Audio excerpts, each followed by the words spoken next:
in a town that trusted its sheriff more than the law itself. One stranger's quiet questions began to uncover a truth buried deeper than any grave. In the dry, wind-scoured town of Red Hollow, people believed in two things: hard work and sheriff. Elias Ward. For nearly 15 years, Ward had been the steady hand that kept chaos from spilling into their streets. He wasn't the loud type. He didn't boast about the men he'd chased down or the fights he'd survived. He simply did the job, day after day, with the calm patience of someone who understood how fragile peace really was. Red Hollow had seen its share of trouble in the early years. Outlaws passing through, cattle disputes that turned bloody, drunken, gunfights that left the saloon floor sticky with regret. But once Elias Ward pinned on the sheriff's badge, things began to change. Slowly, quietly, the town settled into something resembling safety. Ward walked the streets every morning, just after sunrise. The wooden boardwalk creaked beneath his boots as shopkeepers opened their doors. Ranch hands tipped their hats when he passed. Children waved. To them, he was more than a lawman. He was proof that order could exist out here, in a place where the desert swallowed men and secrets alike. But there was something about Ward that few people ever questioned. He rarely spoke of the years before he came to Red Hollow. No family ever visited him. No old friends drifted through town looking for him. His past existed like a stretch of desert beyond the horizon. Everyone knew it was there, but no one tried too hard to cross it. That quiet understanding lasted for years, until the stranger arrived. He came riding into town just before dusk, when the sky turned the color of burning copper and the long shadows of Red Hollow stretched across the dust like warning signs.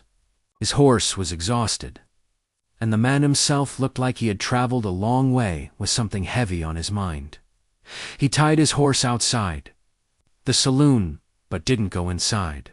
Instead, he stood in the street for a moment, studying the sheriff's office across the road, and when he finally stepped through the door, the first question he asked was simple: "Where can I find Sheriff Elias Ward?" In a town built on silence, it was the kind of question that had a way of waking ghosts. Asterisk before Red Hollow ever knew the name Elias Ward.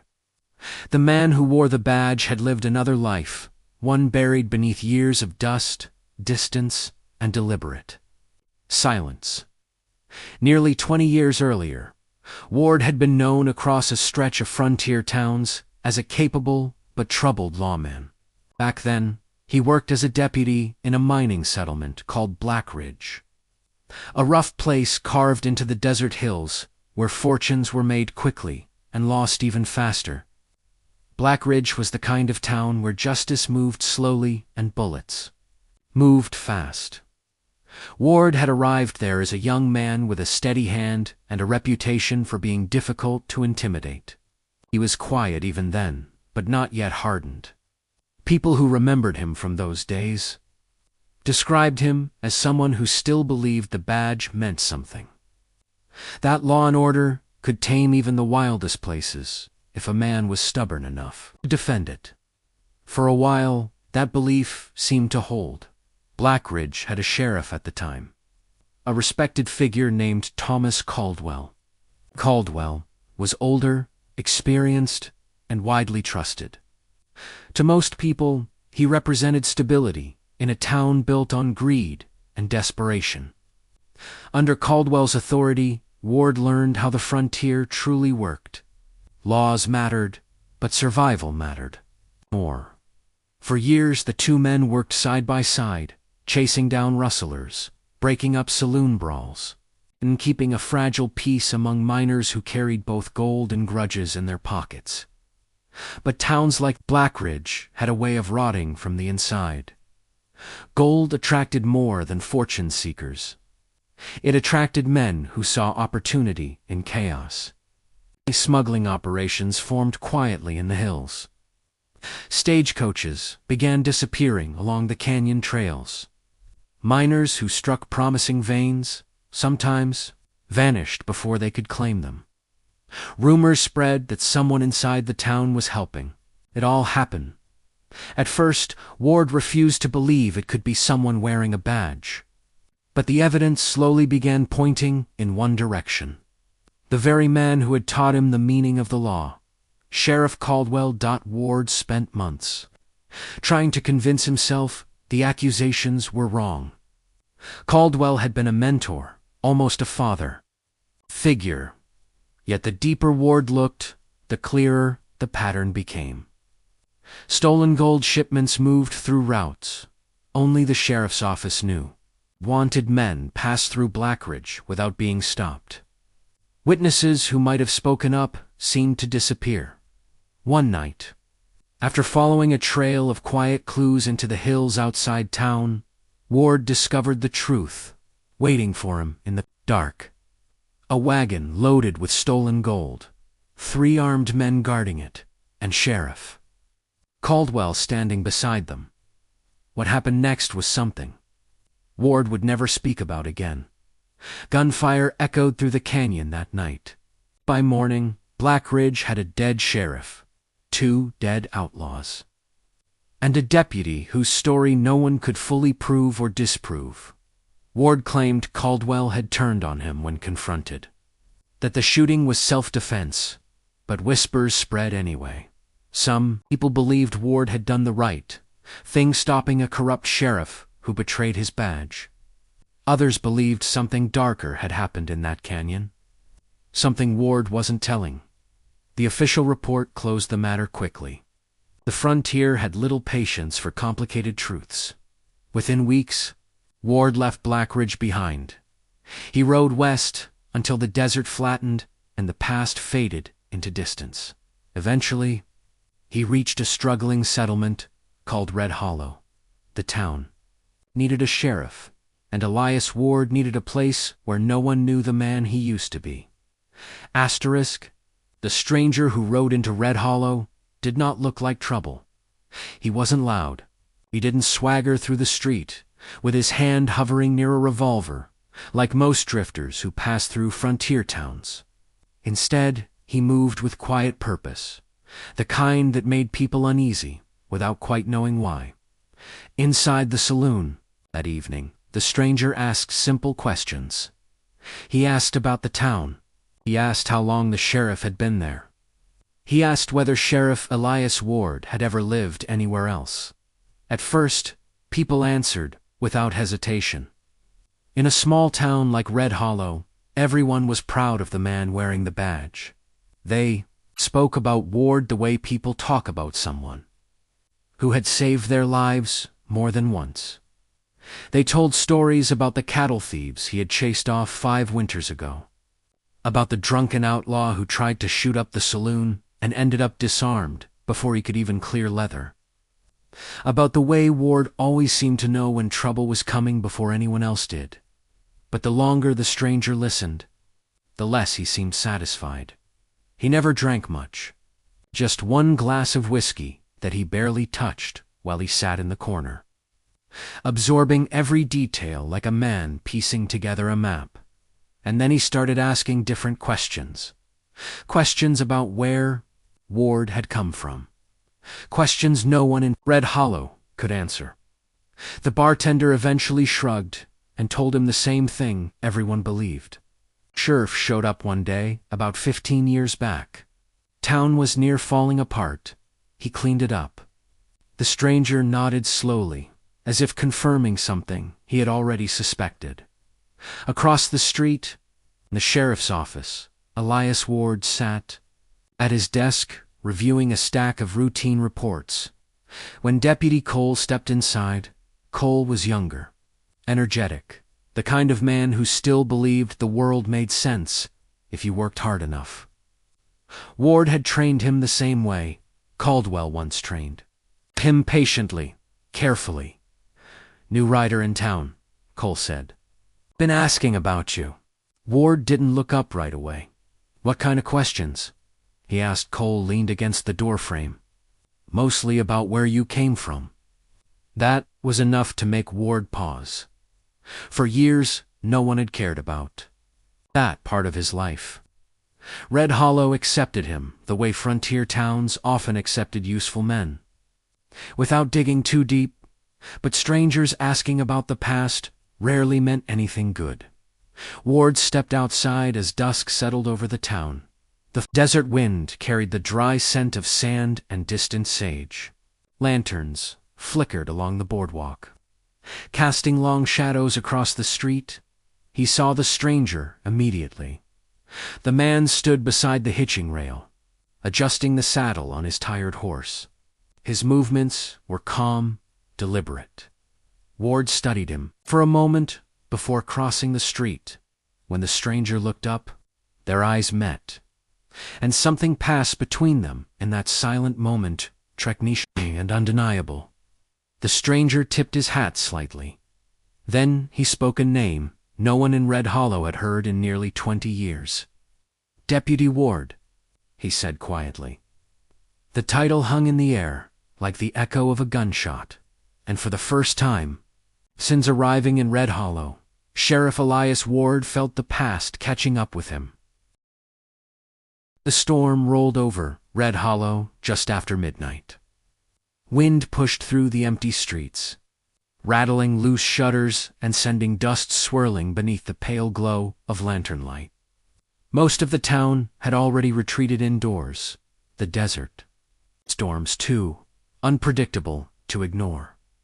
Inside the sheriff's office, a single lamp burned on Ward's desk. The stranger stood near the door, arms folded, patience worn thin by 15 years of unanswered questions. Sheriff Elias Ward remained seated, staring at the grain of the wooden desk like it held memories he could no longer outrun. "You came all this way for the truth," Ward finally said. The stranger nodded. "Then you should hear it from the only man still alive who knows what really happened." Ward stood slowly, the weight of the years visible in the tired movement of his shoulders. He walked to the window and looked out at the storm, pushing through the empty street. "Your father wasn't the man you think he was," Ward began quietly. The stranger didn't react. He had heard that claim before. But Ward continued. "The gold smuggling was real. The disappearances, too. And your father was behind it." "That's convenient," the stranger replied coldly. Ward turned back. Toward him. "You think I wanted it to be true?" he asked. "Caldwell taught me everything about the law. I trusted him more than anyone alive." The stranger's expression hardened. "So you killed him?" Ward shook his head slowly. "No." The word landed like a stone. The stranger's eyes narrowed. "Then who did?" For a long moment, Ward didn't answer. Outside, thunder cracked across the desert sky. Finally, he spoke. "You did?" The stranger's breath caught. Ward stepped closer. "You were there that night. You were just a boy, hiding near the canyon trail. I saw you after the shooting started." The stranger's face drained of color. Ward's voice remained steady. "Your father brought the wagon of stolen gold to the canyon. The outlaws were there to move it across the border before sunrise. I confronted him, told him it was over, and then—" the stranger demanded. Ward's eyes darkened with memory. "Your father pulled his gun." The room felt smaller now, the air thick with tension. "I fired first," Ward said. "Hit one of the outlaws. The others started shooting. Your father turned toward the wagon award where you were hiding." The stranger shook his head slowly, refusing to believe it. "You're lying." Ward stepped closer, his voice lower. "You panicked." The stranger's hands trembled. "There was a rifle in the wagon," Ward continued. "You grabbed it. I remember seeing the flash before the sound." Silence swallowed the room. "You shot your father," Ward said quietly. The stranger staggered back a step, the memory clawing its way through the walls he had built around it For years, fragments of that night began returning shadows in the canyon. Shouting, the smell of gunpowder, the terror of a child who didn't understand what he was seeing. Ward spoke again. I told the town it was me. Said Caldwell turned on me and I had to shoot. I buried the truth because you were just a kid. If people knew, they would have blamed you forever. The stranger's voice broke. You let me spend 15 years believing you murdered him. Ward nodded slowly. I let you live without that weight. Outside, the storm raged harder. Inside the sheriff's office, the truth finally stood between them, raw, painful, and impossible to bury again. For a long time, neither man spoke. The storm outside had softened into steady rain, the kind that turned the dusty streets of Red Hollow into dark rivers of mud. The sound tapped quietly against the windows of the sheriff's office, filling the silence that hung between them. The stranger stood frozen, the weight of the truth pressing down on him harder than the long years of anger ever had. Fragments of a memory continued to surface, blurred shapes in the canyon, his father shouting, the rifle trembling in his young hands. He remembered the fear, the confusion, the moment the gun fired. He had spent 15 years chasing a man he believed was a killer, but the man standing in front of him had carried the secret instead. Why didn't you ever tell me? The stranger asked quietly. Ward's answer came, without hesitation, because a boy shouldn't have to grow up believing he killed his own father. The stranger looked down at the floorboards, struggling to steady his breathing. All those years of rage had built a clear enemy in his mind. Hatred had given his life direction. It had pushed him across desert, through towns, across half the frontier. Now that enemy was gone, and all that remained was the truth. Ward walked past him and opened the office door. The rain cooled the air drifting inside. You don't owe me anything, Ward said. You asked for the truth. Now you've got it.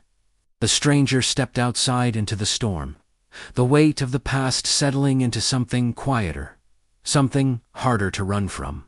Inside the doorway, Ward watched him disappear into the wet darkness of the street. Some secrets destroy lives, others protect them, and sometimes the men who carry those secrets are the only reason peace survives. In places like Red Hollow, some legends hide courage, others hide sacrifice. In the frontier, the truth was rarely simple, and the line between hero and villain was often written by silence.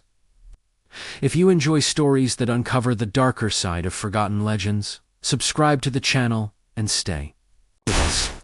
Because in the quiet towns of the old frontier, every badge, every outlaw, and every grave has a story waiting to be uncovered.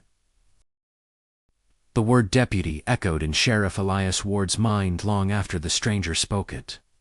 For a moment, the dusty street of Red Hollow seemed to fall silent. The distant piano, inside the saloon, faded behind the weight of that single word. No one in this town knew him by that title. To them, he had always been Sheriff Ward, the man who arrived out of nowhere and brought order with him.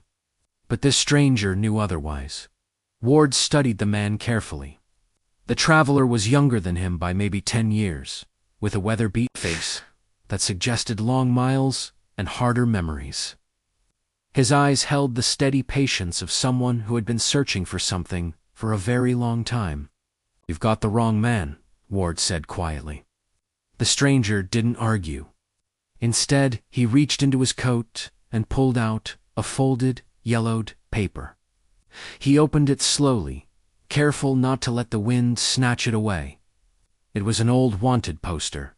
The ink had faded with time, but the name at the top was still readable. Sheriff Thomas Caldwell.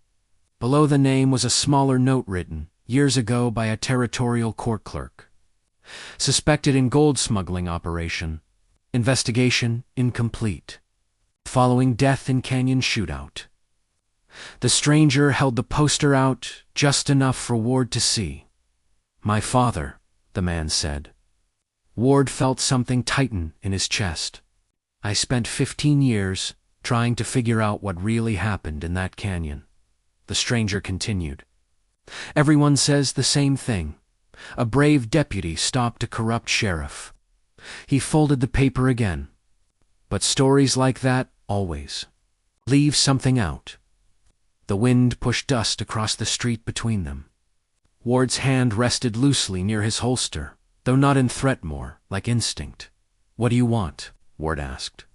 The stranger's voice was calm, almost tired. "The truth." Behind them, Red Hollow carried on like any other evening, lanterns glowing, horses shifting at the hitching rails, laughter spilling from the saloon. But standing there in the fading light, Sheriff Elias Ward understood something with quiet certainty. The secret he buried in that canyon years ago had finally ridden into town. News travels differently in small frontier towns. Sometimes it moves fast, carried by gossip from the saloon to the barber chair and across every porch in a matter of hours. Other times it spreads slowly, like a quiet suspicion drifting through the air. The stranger in Red Hollow became that kind of rumor. By the next morning, half the town knew a man had come asking questions about Sheriff Ward. No one knew exactly what those questions were, but the tone alone was enough to make people uneasy. Ward felt the shift the moment he stepped onto the boardwalk. The greetings were still there. Hats still tipped politely as he passed. But something behind those gestures had changed. Something uncertain, like the town had suddenly remembered that even trusted men could have shadows. Inside the sheriff's office, Deputy Cole watched Ward carefully. "You know that rider?" Cole asked. Ward hung his coat on the wall before answering. "Not exactly." Cole hesitated. "He says he's staying a few days." That didn't surprise Ward. Men chasing the past rarely turned around once they got close to it. Across town, the stranger had taken a small room above the general store. From the window, he could see most of Red Hollow's Main Street. He spent long hours there, observing quietly, studying the man who had shaped this town for 15 years. What he saw didn't match the villain he expected. Sheriff Ward handled disputes calmly. He helped a rancher settle a land argument without anyone drawing a gun. He even spent part of the afternoon repairing a broken wagon wheel for a widow who couldn't afford to hire someone. To the people of Red Hollow, Ward looked exactly like the man they believed him to be. But the stranger had spent too many years chasing the truth to be fooled by appearances. That evening, he returned to the sheriff's office. Ward was alone. The stranger closed the door behind him, shutting out the fading daylight. "You built yourself a good life here," he said. Ward didn't respond. "I've talked to people in 3 different territories about Black Ridge," the stranger continued. "Every story ends the same way. You were the hero." He stepped closer to the desk. "But here's the problem with heroes, Sheriff." Ward finally looked up. "They usually don't run away afterward." The silence between them grew heavy. "You think I killed your father in cold blood?" Ward said. The stranger shook his head slowly. "I think you're hiding something." Outside, thunder rolled faintly across the desert horizon, distant. Storm forming somewhere beyond the hills. Inside the sheriff's office, the past was no longer a ghost. It was standing in the room, demanding answers. And the longer Ward stayed silent, the more dangerous the truth became.